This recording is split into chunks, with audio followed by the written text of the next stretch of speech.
이 시간 우리의 찬양을 받으시는 하나님께, 또 우리를 대신해서 찬양을 하는 또 찬양대에게 감사하는 마음으로 우리 박수 한 번만.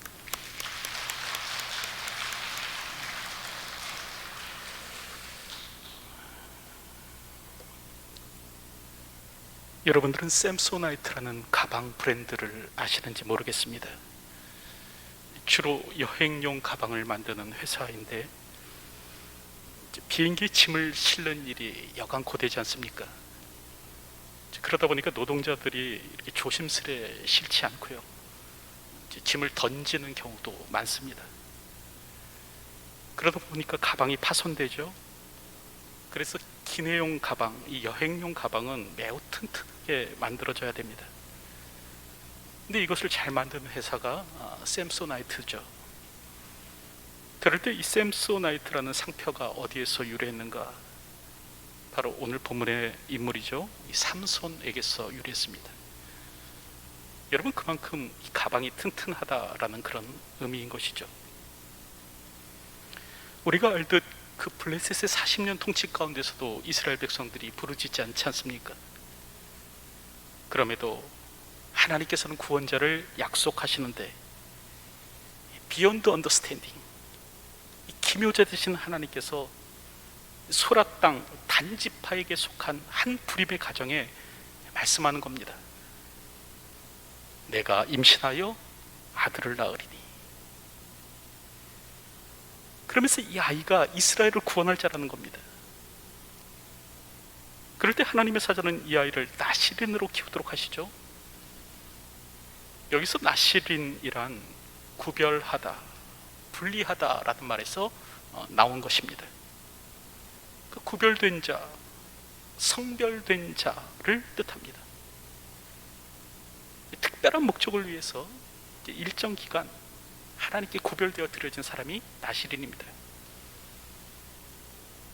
그럴 때 이 아이는 태에서부터 죽을 때까지, 태에서부터 죽을 때까지 하나님께 구별되어 드려졌습니다. 보통은 일정 기간 이렇게 구별되어 드려졌는데요, 이 아이만큼은 평생을 하나님 앞에 구별되어 드려졌습니다. 그럴 때 이제 이 아이는 나시린의 규정을 지키면서 살아야 했는데, 첫째로 그의 머리에 삭도를 대어서는 안 되었습니다.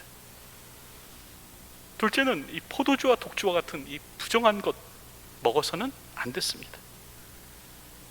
그리고 셋째로는 시체를 가까이에서는 안 됐습니다.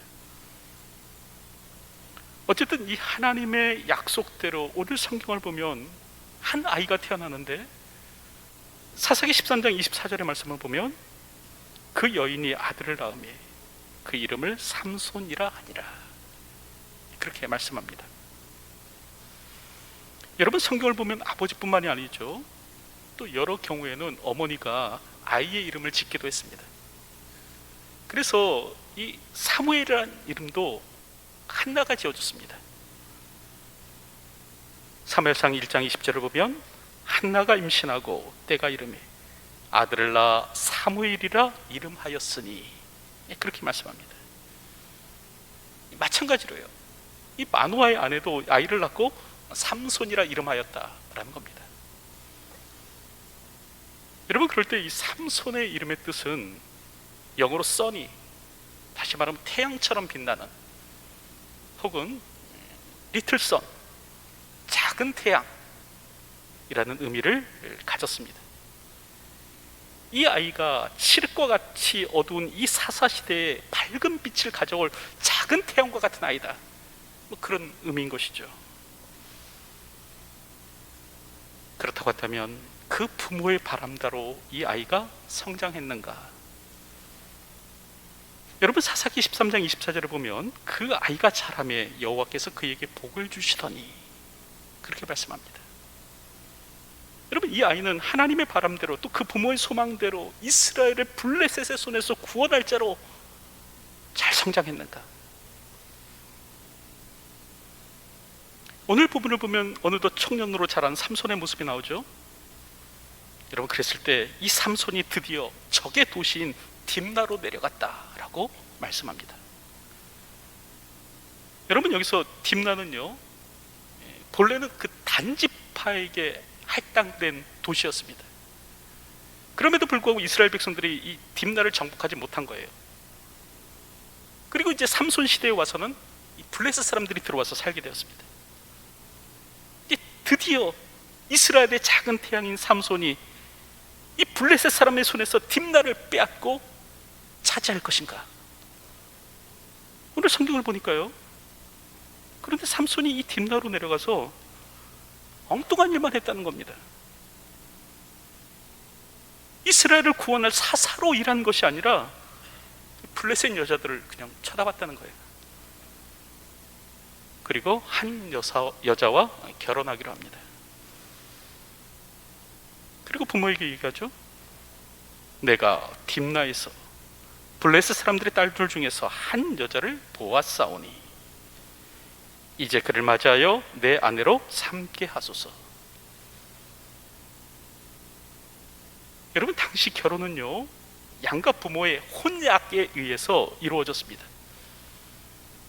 양가 부모가 서로 만나서요, 신부의 몸값을 정하고 신랑의 아버지가 신부의 아버지에게 그 몸값을 치름으로 혼인이 체결되었습니다.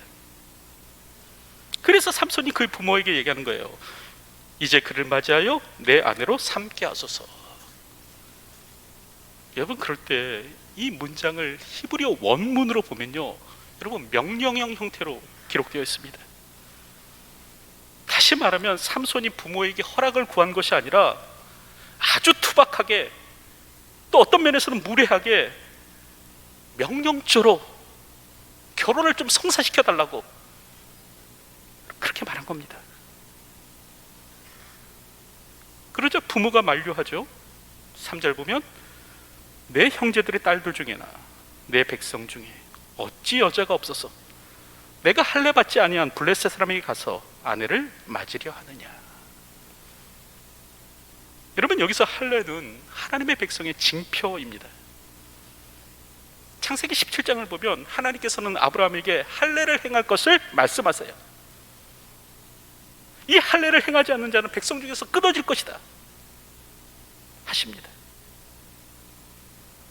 여러분, 그래서 모세도 하나님께 죽임을 당할 뻔한 겁니다.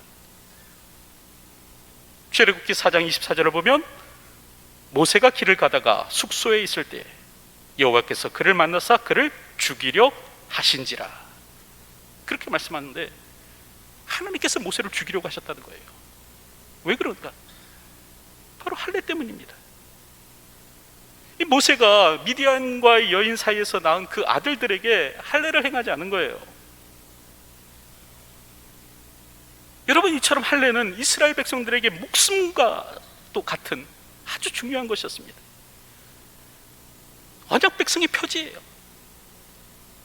할례 받지 않는 자는 언약 밖에 있는 사람입니다. 죽은 자나 이 버려진 자처럼 그렇게 여겨지는 사람들이에요. 그런데 어찌하여 이 언약 밖에 있는 이 블레셋 사람의 딸과 결혼하려고 하느냐, 이 부모가 말하는 거죠. 그럼에도 삼손은 그의 뜻을 꺾지 않죠. 자기의 고집대로 밀고 나갑니다. 그러면서 하는 말이 내가 그 여자를 좋아하오니 나를 위하여 그 여자를 데려오소서. 그럼 그렇게 말하는 거예요. 자, 그렇다고 한다면 어찌하여 이 같은 일이 일어난 것인가? 왜 삼손은 그 부모의 만류에도 불구하고 블레셋 사람과 결혼하려고 하는가? 여러분, 그 이유를 살펴보면요, 첫째로요, 그의 부모가 삼손을 하나님의 말씀으로 제대로 키우지 못했기 때문에 그렇습니다. 여러분, 우리는 응석바지라는 말을 알고 있죠. 어른들의 귀여움을 과히 받고 버릇없이 굴며 자란 아이, 이게 응석바지인데, 여러분, 삼손이 이와 같은 거예요. 우리가 살펴보았듯이 삼손은요, 이방 여인과의 결혼에 대해서 그의 부모의 허락을 구하지 않습니다. 그것에 대해서 이유를 설명하거나 부모로부터 양해를 구하지 않아요. 단지 그냥 명령조로 얘기하는 거예요. 혼인 성사시켜내라 말하는 겁니다. 오랫동안 아이가 없는 가정에 그 아이로 태어났으니 이 아이가 얼마나 사랑받고 자랐겠습니까? 더군다나 이 아이가 그 블레셋 사람의 손에서 이스라엘을 구원할 아이래요. 그러니 그 가정에서 얼마나 애지중지 키웠겠습니까? 여러분, 그래서인지 오늘 본문을 보면요, 삼손의 부모는요 단호하게 말하지 못합니다. 신명기 7장 3절을 보면 분명히 하나님께서 이방인과의 결혼을 금지하셨어요. 그럼에도 불구하고 이와 같은 교훈으로 단호하게 얘기해 주지 못하더라는 거예요. 단지 오늘 본문을 보면 수사 의문문을 사용합니다. 내 백성 중에 어찌 여자가 없어서 내가 할례 받지 아니한 블레셋 사람에게 가서 아내를 맞으려 하느냐. 그냥 질문의 형식으로 단지 그냥 반대의 의견을 넌지시 표현할 뿐입니다. 여러분, 우리는 분명 자녀를 사랑으로 양육해야 합니다. 부모는 하나님의 대리자로서요, 장사의 수중의 화살과도 같은 그 아이들을 잘 키워내야 합니다. 부모라고 아이를 막 다루서도 안 돼요. 가부장적 권위를 내세우면서 자녀들을 몰아쳐서는 안 됩니다. 에베소서 6장 4절을 보면 또 아비들아 너희 자녀를 노엽게 하지 말고 라고 말씀하십니다. 힘과 폭력으로 막 윽박지르면서 자녀들 양육해서는 안 돼요. 요즘 연일 부모의 체벌이 자꾸 사회 문제화 되고 있죠. 지난 금요일입니다. 경향신문을 보니까 한 기사에 한 달에 3명 정도의 아동이 학대로 숨진다, 그런 기사가 났습니다. 여러분, 정의님만이 아니고요, 한 달에 3명 정도의 아동이 맨날 부모의 학대로 이렇게 죽어가고 있는 거예요. 그리고 이런 일이 지난 5년 사이에 2배로 늘었다고 합니다.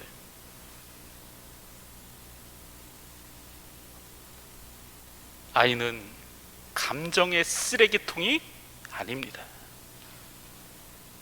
아이를 분풀이의 대상으로 삼아서는 안 돼요. 얼마 전 광주에서도 그런 일이 있었죠. 길가에 차 한 대가 멈춰서더니 그 뒷문에서 6살 아이가 내립니다.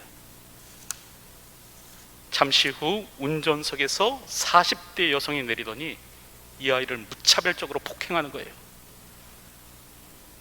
이 아이가 그 여성의 폭행에 의해서 이렇게 쓰러지니까 그 아이를 발로 걷어찹니다. 이를 주변에서 말리는데 이 아이의 엄마죠. 엄마가 하는 말이 신경 쓰지 말라. 도리어 화를 냅니다. 여러분, 이 모습이 CCTV에 포착돼서 뉴스화된 적이 있는데,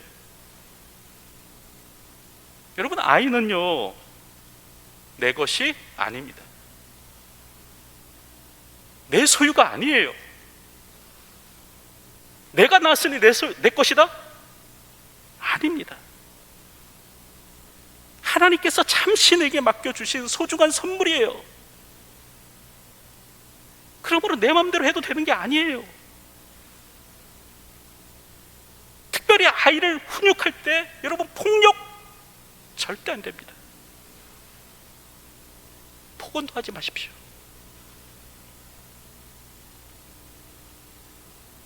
하지만 이것이 곧 아이에게 어떠한 옳고 그름도 가르쳐서는 안 된다라는 뜻도 아닙니다. 그저 막 아이 좋을 대로 네 맘대로 해라 해도 된다는 말은 아니에요.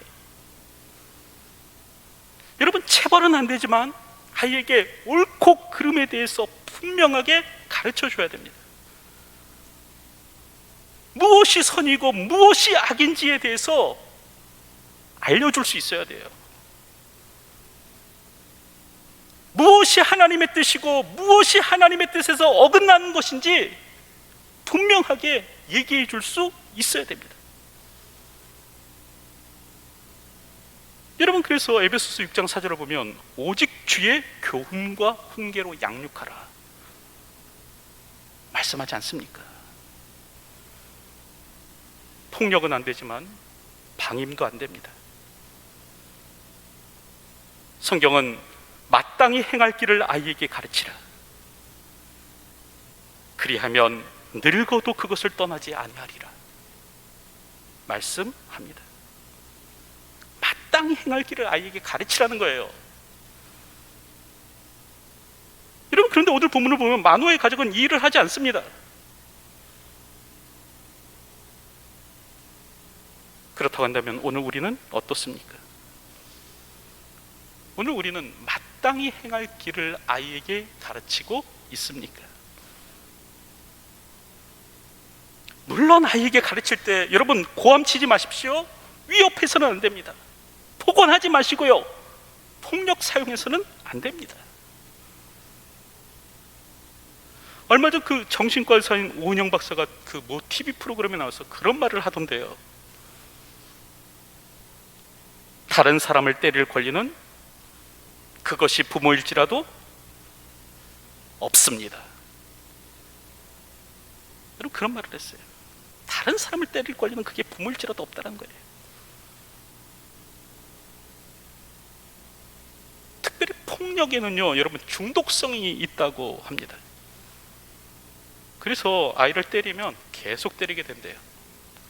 더 많이 때리게 된대요. 맞아야 정신 차린다? 그렇지 않습니다. 정말 아이의 교육을 원한다면, 아이에게 분풀이하는 것이 아니고 정말 아이를 교육하기를 원한다면 여러분, 때려서는 안 됩니다. 체벌에 의해서 아이가 잠시 멈춘 것을 보고 훈육이 일어났다고 생각해서는 안 됩니다. 아이가 진짜 수긍하고 받아들여야 돼요. 엄마의 말을 진짜 수긍하고 받아들여야 되지, 그냥 매가 무서워서 잠시 행동을 멈춘 것을 보고 훈육이 잘 이루어졌구나 생각해서는 안 됩니다. 부모 없는 곳에서 애는 같은 일을 반복합니다. 예전은 부모 앞에서 하던 행동을 이제는 부모 없는 곳에서 하는 거예요. 그러므로 정말 교육이 일어나기를 원한다면, 행동의 교정이 있기를 원한다면 여러분, 좋은 말로 명확하게 가르쳐야 됩니다. 지침을 줘야 돼요. 친절한 말로 옳고 그름에 대해서 분명하게 얘기해 줄 수 있어야 됩니다. 오늘도 체벌이 아닌 분명한 말로 자녀들을 훈육할 수 있는 분들이 되셨으면 합니다.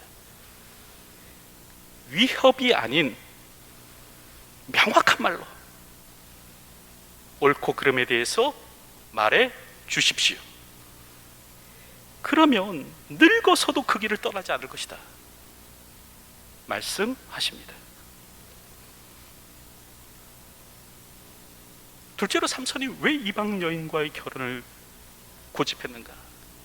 그 이유는 이 삼손이요, 눈에 보기에 좋은 대로 사는 자로 자랐기 때문에 그렇습니다. 옳고 그름에 대한 훈육이 없다 보니까 어떤 일이 일어났는가? 자기 눈에 보기에 좋은 대로 그냥 사는 자가 된 겁니다. 여러분, 그래서 3절을 보면 그렇게 기록하죠. 삼손이 그의 아버지에게 이르되 내가 그 여자를 좋아하오니 나를 위하여 그 여자를 데려오소서 하니라. 여기서 내가 그 여자를 좋아하오니 라는 말은요, 히브리어로 키히 요시라 베나입니다. 근데 이 말을 이제 직역하면 뭐냐면 내 눈에 보기에 좋사오니, 그런 뜻이에요. 그런데 이 동일한 문장이요, 사사기 다른 곳에서도 사용됩니다. 그럴 때 어떻게 번역되고 있는가? 자기 소견에 오른 대로 라는 말로 번역되어 있습니다. 사사기 17장 6절을 보면 그때에는 이스라엘에 왕이 없으므로 사람마다 자기 소견에 오른 대로 행하였더라. 여러분, 그렇게 기록하고 있는데, 여기서 자기 소견에 옳은 대로라는 말이 키히 요시라 베나이예요. 여러분, 삼손은 어떻게 자랐는가? 명확한 지침이 없다 보니까, 하나님의 말씀으로 분명하게 가르치는 일이 없다 보니까 그냥 자기 눈에 보기에 좋은 대로, 자기 소견에 보기에 옳은 대로 해가는 사람으로 성장한 겁니다. 이제 삼손에게 있어서 중요한 것은 하나님의 말씀, 하나님의 뜻이 아닙니다. 하나님이 무엇을 말씀하시는가? 지금 하나님이 내게 무엇을 원하시는가? 이게 삼손에게 중요한 것이 아니에요. 이제 그에게 중요한 것은 자기 눈입니다. 자기 안목이에요. 자기를 만족시키는 것이에요. 자기 눈에 좋으면 이제 하는 겁니다.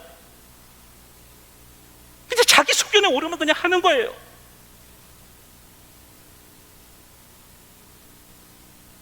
근데 이는 오늘 우리 시대와 유사하죠?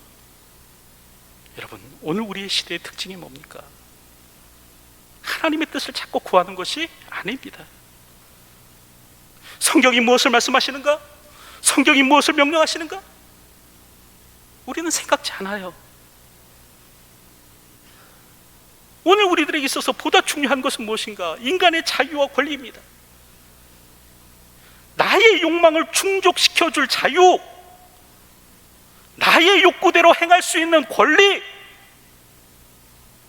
이것만을 추구합니다. 인간의 욕망을 제한하는 것은 적폐예요. 인간의 욕구를 막는 것은 차별입니다. 내 삶에 브레이크 걸지 말라는 거예요. 브레이크 없는 세상이 되어야 된다는 겁니다. 마음껏 욕망하고 마음껏 즐길 수 있는 세상이 되어야 되죠. 그래서 브레이크 거는 자들은 싫어합니다.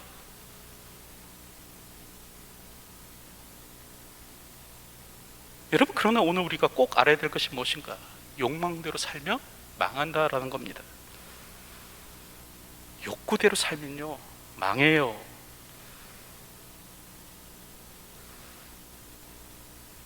타락한 죄의 욕망을 따라 한번 살아보십시오. 얼마나 오래 갈 수 있겠는가? 여러분, 브레이크 없는 자동차를 타고 한번 달려보십시오. 얼마나 멀리 갈 수 있을 것인가? 곧 사고가 날 겁니다. 여러분, 자동차에는 엑셀만 있어야 되는 것이 아니에요. 브레이크도 필요합니다. 그리고 그 브레이크가 사람의 생명을 살릴 것입니다. 오늘도 말씀의 브레이크를 사용하시는 분들이 되셨으면 합니다. 하나님의 말씀을 떠나 사는 것이 아니라 하나님의 말씀을 내 삶의 브레이크로 삼고 살아가십시오. 폭주하는 내 인생, 안목의 정욕을 따라 살아가는 내 삶에 브레이크를 거는 것이 하나님의 말씀이 되도록 하시기 바랍니다. 여러분, 그렇다고 한다면 이제 나의 삶의 기준은 무엇입니까? 여러분, 나는 무엇에 의해서 옳고 그름을 판단하면서 살아가고 있습니까? 혹시 드라마나 TV나 영화나 유튜브를 통해서 나의 가치관을 형성하고, 여러분, 이런 것에 더 가까이 하면서 살아가고 있지는 않습니까? 여러분, 내가 가까이 하는 그것이 곧 나입니다.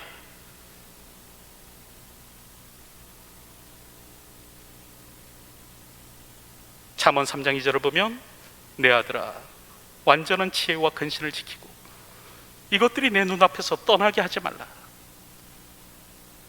잠언 6장 20절을 보면, 내 아들아, 내 아비의 명령을 지키며 내 어미의 법을 떠나지 말고. 여호수아서 1장 8절을 보면, 이 율법책을 내 입에서 떠나게 하지 말며 그것을 주야로 묵상하여 그 안에 기록된 대로 다 지켜 행하라. 그렇게 말씀하십니다. 여러분, 하나님 말씀 떠나서는 안 돼요. 하나님의 말씀에서 벗어나서는 안 됩니다. 하나님의 말씀을 가까이 하는 삶을 살아야 돼요. 하나님의 말씀을 내 삶의 기준으로 삼고 살아야 합니다.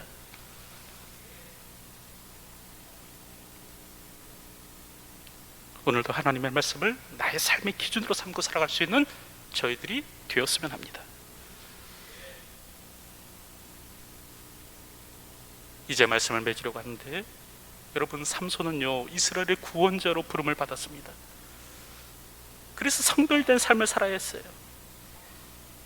그럼에도 불구하고 자신의 신분을 잊고 이방 여인과 결혼하려고 합니다. 어찌 이런 일이 일어난 것일까? 첫째로요, 그의 부모가 말씀으로 양육하지 못했기 때문에 그래요. 하나님의 말씀으로 명확한 지침을 주지 않는 겁니다. 물론 자녀를 키울 때 체벌이나 폭행은 안 됩니다. 하지만 무엇이 옳고 무엇이 그른지에 대해서는 분명히 얘기해 줘야 됩니다. 폭언이나 위협이 아닌 부드러운 말로, 그러나 명확하게 분명하게 가르쳐 줄 수 있어야 됩니다. 그리고 둘째로요, 자기 눈에 보기에 좋은 대로 행하는 자로 성장했기 때문에 그렇습니다. 이 말씀을 통해서 훈육이 없다 보니까 그냥 자기 눈에 보기에 좋은 대로 살아가는 거예요. 세상에 떠돌아다니는 이야기를 통해서 자기 가치관을 삼고 살아가는 겁니다. 여러분, 내 소견이 아닙니다. 하나님의 말씀이에요. 우리는 내 눈에 보기에 좋은 대로 행하는 사람이 아니라 하나님의 말씀대로 사는 자가 되어야 됩니다. 특별히 하나님의 말씀을 내 삶의 브레이크로 삼으며 살아가십시오. 그 브레이크가 날 살릴 겁니다.